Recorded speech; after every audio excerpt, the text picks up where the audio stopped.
ចាជំរាបសួរពុកម៉ែបងប្អូនចារៀបចំទទួលទេផ្ដារួចរាល់ក៏នៅវាចាប់ផ្ដើមស្លការីបងប្អូនអើយគាត់រៀបចំគ្រឿងហ្នឹងតាំងពីពើព្រឹកតែម្ដងបងប្អូនណា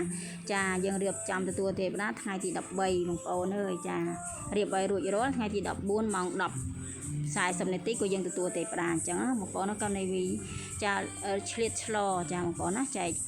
ពីទៅស្លសម្រាប់ញ៉ាំគ្រួសារណាវីសម្រាប់ចែកជូនបងប្អូនចឹងទៅបងប្អូនចាចឹងគ្រឿងផ្សំគឺណាវីមានគ្រឿងការីបងប្អូនណាកុលក្រៃក៏ណាវីប្រើចំនួនកន្លះគីឡូយកមកបុកហាន់បុកតែខ្លួនឯងចាមានត្រប់ក្រាមត្រប់វែងមានការ៉ុតមានខ្ទឹមបារាំងមានដលងជ្វាពណ៌លឿងនិងមានសណ្តែកគួរបងប្អូនណាហើយយើងប្រើសាច់ចាមាន់ចំនួន3គីឡូមួយចាយកមាន់ចាស់មិនស្លឆ្ងាញ់បងប្អូនតែយើងស្លមាន់ខ្ចីឆាប់ផុយ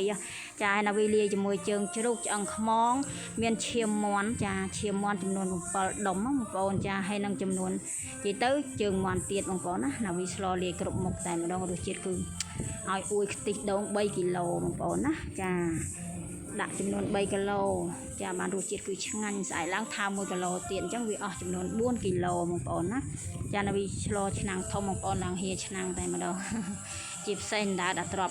វែងហ្នឹងបងប្អូនណាវីចូលចិត្តអត់ដាចោលទេចាព្រោះញ៉ាំតាំងពីក្មេងមកម៉ែណាវីអ្នកម្ដាយណាគាត់ស្លចាគាត់អត់ចោលដាក់អត់ចោលទ្របវែងទេបងប្អូនណាចាណាវីអត់ញ៉ាំឈាមជ្រូកទេណាវីញ៉ាំឈាមមាន់បងប្អូនកំងគេមិនបានណាគេធ្វើតុនឆ្ងាញ់ណាបងប្អូនអើយចានេះឲ្យស្អែកឡើងថើមដង1គីឡូដង3គីឡូថ្ងៃទី1ថ្ងៃទី2ក៏នៅវាថើម1គីឡូទៀតហើយថើមឈាមមាន់ចំនួន3ដុំទៀតបងប្អូនណាហើយជើងមាន់ចំនួន1គីឡូទៀតព្រោះកូនគាត់ចូលចិត្តបងប្អូននោះគាត់ញ៉ាំជាមួយនំប៉័ងចាគាត់ញ៉ាំនិយាយទៅគាត់ចូលចិត្តនំប៉័ងជាងស្លជាងនំបញ្ចុកបងប្អូនណាតែណាវីចូលចិត្តនំបញ្ចុកជាមួយនឹងលោកប្តីចាកូនប្រុសពីរស្រីពៅមួយគឺគាត់ជាលក់ជាមួយនំប៉័ងចាហើយញ៉ាំជាមួយបាយគឺគាត់ចូលចិត្តបងប្អូន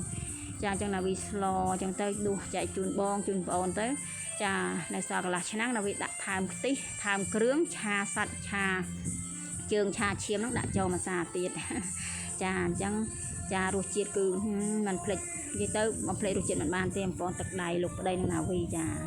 បុកគ្រឿងបងប្អូនតាំងពីព្រឹករហូតនិយាយទៅស្លតតែយប់តែម្ដងបងប្អូនហើយបុកធ្វើម៉េចឲ្យម៉ត់មានម្ទេសផ្លោកហ្នឹងយើងក៏ច្រាំម្ទេសក្រៀមក៏ច្រាំតតែម៉ត់បងប្អូនណាចាហើយមាន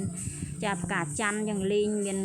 គ្រឿងក្រហមអញ្ចឹងទៅចាយើងមានគ្រឿងការីអញ្ចឹងបងប្អូនណា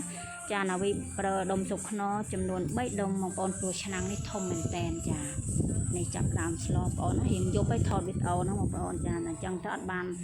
ដាក់នំបញ្ចុកឲ្យមើលទេស្លឆ្អិនអញ្ចឹងទៅក៏យប់ព្រឹកឡើងបានយើងទៅទិញនំប៉័ងហើយនឹងនំបញ្ចុកបងប្អូនណាដល់ចង់បានថតឲ្យមើលព្រោះហត់ពេកណាវីបងប្អូនណាមកពីដើរលេងអ៊ុតខោអាវ2វ៉ាលីបងប្អូនណាចាបោកដោយដៃបោកដៃហ្នឹងគឺ2ល្ងាច2ព្រឹកចារហូតដល់ល្ងាចដល់អ៊ុតវិញ2ថ្ងៃដូចគ្នាបងប្អូនអញ្ចឹងបោក2ថ្ងៃ2ព្រឹករហូតដល់ល្ងាចយប់ទៀតបងប្អូនដល់ម៉ោង6 7យប់ហើយណាវីអ៊ុតក៏2ព្រឹករហូតដល់ម៉ោង7យប់ដែរបងប្អូនណាអ៊ុតចូលទូរៀបតាណាយើងហូតឆ្វាច់ដាក់ក្នុងវ៉ាលីចាបងប្អូនចាហើយនេះស្លហ្នឹងបងប្អូនណានិយាយទៅអស់ដៃអស់ជើងមែនតើដោយសារអីដើម្បីបេះដូងដើម្បីសំណប់ចិត្តទាំង3ចាសំណប់ចិត្តនិយាយទៅទាំង4ទាំង5ទាំងណាវីនឹងអាយបងប្អូនយើងនៅឆ្ងាយពីឪពុកម្ដាយអញ្ចឹងយើងបានលុយនិយាយទៅជូនលុយអ្នកម្ដាយហើយទៅឆេញមេហ្នឹងបងប្អូនណាអញ្ចឹងយើងមកស្លការីចាជូនកូនញ៉ាំនិយាយទៅបងប្អូនតាំងពីចូលឆ្នាំចិននិយាយទៅណាវីរវល់ចូលឆេញម៉េងចូលឆ្នាំខ្មែរបងប្អូនណាចឹង3ផ្ទួនគ្នាចាហើយណាវីចាមានតែមេអំបៅមានអីបងប្អូនណាបងប្អូនចង់ញ៉ាំណាវីមានព្រោះណាវីដាំតែខ្លួនឯងដាំតែផ្ទាល់ដៃបងប្អូនចាចឹង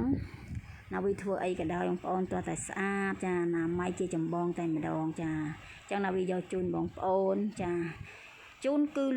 ចាឆ្លោះឲ្យព្រឹកឡើងគឺដួសជូនតែម្ដងដួសតែជូនបងចាអញ្ចឹងណាចា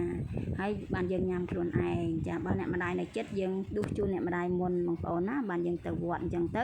ក៏យើងចែកជូនបងប្អូនអញ្ចឹងទៅណាបងប្អូនចា